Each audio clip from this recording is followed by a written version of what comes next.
This week, Cyclone Evan caused much havoc in the Pacific, with a battering of Samoa yesterday to the evening and expecting that it will impact on Samoa also on the return path. Cyclone Evan started forming as a tropical depression on Tuesday and later developed into a Category 1 cyclone. However, it has been upgraded to a Category 3. With high winds and gusts, Met's department issued advisories on the development of Cyclone Evan. Director of the Met Services Office, Sionetasi Pulhetoa, said Niue will not be directly impacted by Cyclone Evan, but there will be times of high winds and rough seas. Cyclone Evans reached Samoa and has returned the same path towards Tonga and Fiji Islands. Mr. Pulhetoa said Met's department will continue to work 24/7 to monitor the cyclone. Mutaloa Village Council by-election took place last Saturday for the 4 candidates nominated to fill the 2 seats available in the Village Council Committee for the next 3 years. 41 votes were casted for the 4 youth candidates. The provisional results as of Saturday was topped by Edward Seatu with 30 votes, second Maureen Milikitama with 21 votes, Inangar Wakafi with 17 votes, and Donna Hall with 14. All 41 votes were valid. We have yet to receive the official declaration from the Department of Justice as to the elected 4 names. Weightlifting and powerlifting has continued to register Niue in the sports arenas as the junior team to the Oceania Powerlifting Championship in Australia provide great results for local lifters.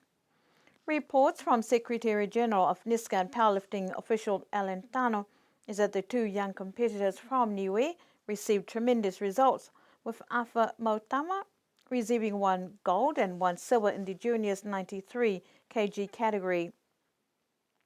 Mole Makaniwe for the 120 kg junior category also received silver. Another overseas Niue representative, Raymond Siakia, received a bronze for the 120 open category.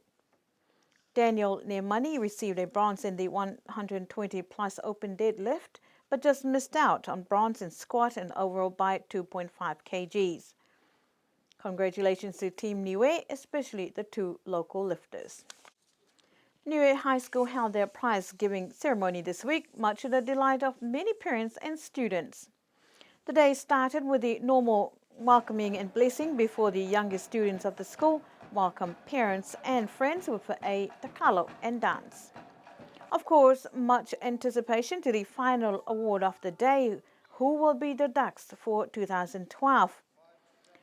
Not much for those in the younger classes, as the final results were announced of the greatest efforts by most students to receive awards. Starting from year 7, 3rd place goes to Janelle Ngataua, 2nd place to Shiloh Pasisi, and the scholar for year 7 is Mia Talangi. Year 8, in 3rd place, Timora Tongatule, 2nd place to Gemma Paka, and scholar for year 8, Maravina Siohani. Year 9, 3rd place to Taveli Pavihi, 2nd place to Vitolia Pulhetoa, and scholar for year 9 goes to Martina Siatanga. Year 10, in 3rd place, Lotilopa Inetama, 2nd place to Ashley Pihingia, and scholar for year 10 goes to Isabella Fuhiniu. Year 11, 3rd place to Talo Holo, 2nd place to Yotewa Pasisi, and scholar for year 11 goes to Atron Tatui. Year 12, 3rd place to Bernard Kalauni, 2nd place to Lilene Morrissey, and scholar for year 12 goes to Kulaki Matavaha. Last year at high school belonged to those in year 13, with 2 students taking 3rd equal, Sita Inetama and Hukui Sekia. 2nd placing goes to Danny Douglas. The most anticipated moment arrived for the student who took Scholar of the Year for 13, and the Ducks Award, the honors goes to Phyllis Saloma. Parents thank their students for their fantastic efforts, but especially to the teachers who continue to educate and support all the students at Niue High School. The day ended with a fantastic rugby challenge, Niue High School team nearly toppling the older students in the annual rugby match. However, the school leavers team stepped up a notch a couple of minutes before the final whistle to defeat the young team from Niue High School 10 points to 7. We wish all the students and teachers at Niue High School a great Christmas and New Year. Water and waste was the topic discussed at a local workshop yesterday. Mrs. Cecilia Talangi, who is drafting a framework on the topics under the Integrated Water Management Project, said there are many areas being focused on to ensure the protection of water. One of the areas that needs much attention is waste.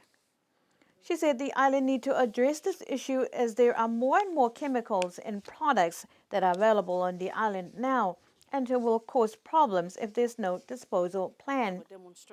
The problem, according to Mrs. Talangi, is that the island does not have avenues to dispose of some of the toxic waste. Concerns from the public previously regarding the dumping areas in case of water contamination is valid, but identifying where to rid of some of the most toxic chemicals is not easy. Some of the workshop yesterday are opposed to the burial of these wastes.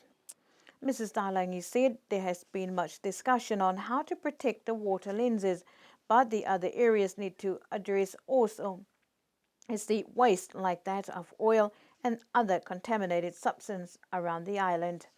The draft framework is expected to complete next year. A meeting of Pacific youth to discuss and exchange ideas on how to tackle climate change issues took place in Auckland, with representations from many island nations, including Niue. Power Shift, according to one of Niue's representatives, Melata Talesi, encouraged youth to be more aware of climate change challenges and a focus on how youth can assist in communities and at national level. According to Melata, the concept of getting youth involved will not only help during times of need during natural disasters, but it develops a sense of responsibility for young people.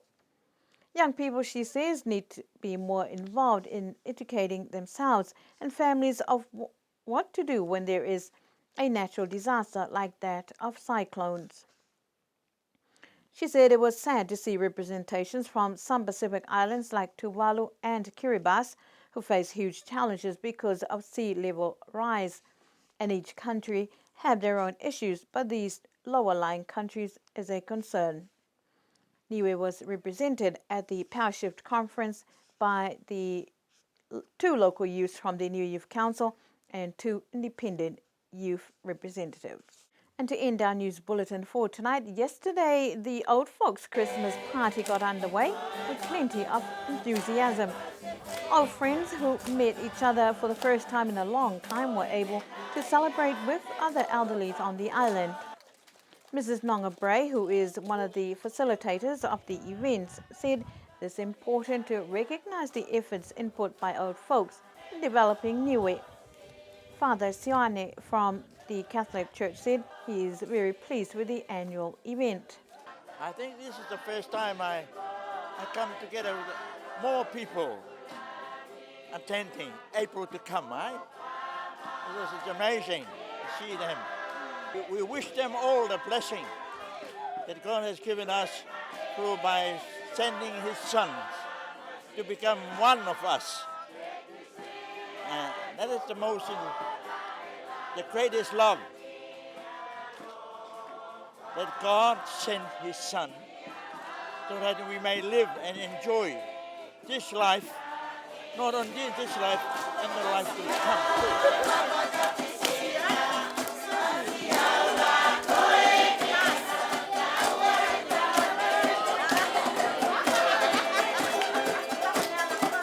His Excellency Mark Blumsky said in his speech that he hopes to see all those present this year next year. Oh, magic day, and a very special day, important we have today. I think it's awesome that the older folk, the honoured citizens, can come along and just celebrate Christmas, have fun together, and come to the Highcom actually, which is all nice, and drink the special mixture that helps them sing better. I have noticed they sing better when they have the special mixture. to be honest, I just want to see them here next year, fit, healthy, and having as much fun as they're having now. That's important. The 2012 Christmas party for the old folks ended on a high note.